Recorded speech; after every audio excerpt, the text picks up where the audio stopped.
What is up, guys? Team Yugi Feels here with another deck profile, and today we're going to be taking a look at Altergeist. I'm going to be showing you guys how this is looking for the June 2020 ban list. I've taken a look at both the LCS and the PPG list, and I've kind of toyed around with some different things, but this is currently what I'm leaning towards. There's a few things that I'm contemplating on changing, but this list is really I like the main deck, the extra deck, but the side deck is a little tricky. Other than that, I'm really liking the way that I have this constructed, so I'm going to show you guys and let you see what I've got. So we obviously play 3 multi-faker. Having this card go to 3 was probably the best thing that could happen to this deck. It just has so many different ways of playing and different ways of accomplishing your goals as far as pushing for game and just making a really strong attempt at not only stunning your opponent, but just allowing yourself to out-resource them with negations. So having multi-faker there is definitely a bonus. 3 Marionetter. This is honestly, like, I don't like Marionetter that much, but at the same time you have to play 3 of it. It's just too good not to be playing 3 of, and being able to not only set your Altergeist traps but also tribute itself to recur some of your Altergeist from grave can be very important. Then we have triple multi-faker. Obviously Meloseek. 3 Meloseek is really important, not only because it can attack directly and send a card, but it's also a level 1 that you can just make into like a Link Karibo, and then you can search a multi-faker if you don't have one already. So Meloseek is probably the second best Altergeist in the deck next to your multi-faker. Then we have 2 Silkwoods. This one's, you only play 2 of it because you don't want to draw it. It's more so that you want to just special summon it off of your multi-faker to get a free bounce of a monster, which is really good. That by itself is, you know, the best reason that multi-faker could have ever come back to 3. So having 2 Silkwoods is really cool. 1 Kunkeri, that's kind of standard. Most lists just play the 1 of it. I don't think you need to play more. 1 works perfectly fine just to stop an attack and negate a monster effect. Then we have 3 Ash Blossom. Your Ash is probably your best hand trap. We do play 1 more hand trap, but we don't play 3 of it, and that is 2 Nibiru. I do side deck the 3rd one just in case it comes up. That's like one of the things that I'm kind of 50-50 on in the side deck, but I think that it's still fairly necessary. So I do think that playing 2 Nibiru is definitely something you can manage to get away with. Moving on to the spells, obviously we play 3 Pot of Extravagance. Card is really good, being able to you know, utilize your extra deck for draw power, because honestly the extra deck isn't really that necessary in this deck. It's just something that you have as a backup plan in case something happens to go wrong, but to be perfectly honest, your extra deck is not completely necessary, so the Extravagance helps out a lot. 2 Duality. I saw this in I believe it was the LCS list, or maybe I think it was the LCS list. He was playing 3 though, and he was also playing 3 Cosmic Cyclone, which I'm playing 2 of. I think that doing 2 and 2 of each is okay. I wanted to squeeze in the Nibiru, which is why I opted to only play 2 of each of these instead of 3. I thought that the Nibiru is really important to main deck, because everything right now in the format is basically combo, so you kind of want to find a way to stop that. So I figured that just playing 2 and 2 of each of those was perfectly fine. Those are all the spell cards. We'll move on to the traps. Of course, 3 Personal Spoofing. That's pretty obvious, you know, knowing that this card can just kind of shuffle your Altergeist in to search for whatever you're missing or whatever you need, and just continue popping off and stunning your opponent. Then for our actual Altergeist traps, we have 2 Protocol and 2 Manifestation. These cards are obviously good because Manifestation is a Call of the Haunted, and Protocol is kind of like a Solemn Strike in a way. Overall, the cards themselves just do so much for you, being able to not only negate cards, but continually grab your Altergeist monsters from grave, whether it be a multi-faker or Meloseek. That way you could search after it's destroyed, whatever the case may be. As long as you're playing these cards, you're definitely going to be able to continually stun your opponent and slow them down. Then for the other traps, we do have 3 imperm. Obviously with multi-faker at 3, imperm becomes extremely more valuable.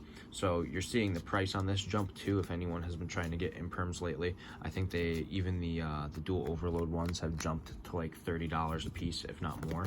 I expect this card to stay around this price, if not jump a little more, because of how good Altergeist is already performing. Then we have 3 Compulse. This can be rotated between the Compulse or Crackdown. It's kind of your choice, whichever you prefer. I like Compulse, but I am kind of on the fence, and I could lean towards Crackdown depending on the day, but you guys can decide that for yourself. And then 3 Solemn Strike in the main deck. I side deck the Judgments, which we'll get to, but I think that Strike is still like one of the best counter traps overall. I think it's probably the best counter trap overall for the current Judgment lineups, but I think that Judgment definitely comes in second, and it can come in clutch in this deck, especially when you know your opponent could have Evenleys or Lightning Storms. Moving on to the extra deck though, for the low Link monsters, our Link 1s, we have 2 Link Karibo, 1 Almirage, and I do play 1 Anima. I thought about playing a second Almirage, but honestly I didn't like it. So I opted to go for these, and it's been working out fairly well so far. Then I do 3 Hextia and 1 of the Prime Banshee. I think that overall playing these is very, very helpful. Obviously the Hextia is a necessity. The Prime Banshee is kind of optional. You could play, which I'll get to later, a second copy of another card, which I'll end up showing. But I think Prime Banshee is just really good overall. Then I do play an Area and a Hida. These are basically to Link Climb into your Selene, which basically, this is what I'm referring to the second one with the Prime Banshee. You could swap your Prime Banshee out for a second Selene if you wanted to. Seeing you're playing Extravagance, this can get banished. But Prime Banshee is also another way to go into some of your Link 4 monster options, which is basically just access code talker. But I opted to play the 2 Charmers and the Selene. The Hida is a little more difficult to go into because you either have to make an Almirage or you have to like normal summon an Ash, but the Area is a little easier because you have the Meloseek. So those are your Charmers and the Selene. Then I do play just a small Nightmare package. I play a Phoenix and a Unicorn. You can also use the Phoenix to make an Aria, or I'm sorry, a Hida, and then climb up through there. But at the same time, you might as well just do something different than waste your Link resources. And then I just play 2 access code talkers. With this deck, it's not something that you're going to make often, but if you banish one of them off of Extravagance, you still have another, which is pretty cool. So that is the extra deck. We'll move on to the side. Like I said, I'm very iffy on the side right now. I'm not a huge fan of it. There's a few things that I probably will change, but I just have to figure out how I want to move them around. But I'll show you guys what I have. So I have 3 DD Crow.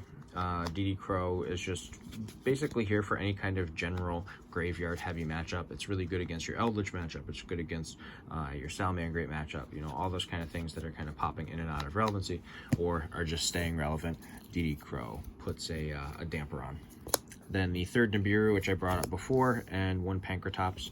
I think that the Pankratops is just really solid overall. I saw it in a pretty good number of side decks over the weekend from the PPG and the LCS. So playing the 1 Pankratops definitely does a lot. Then I opted for triple Evenly.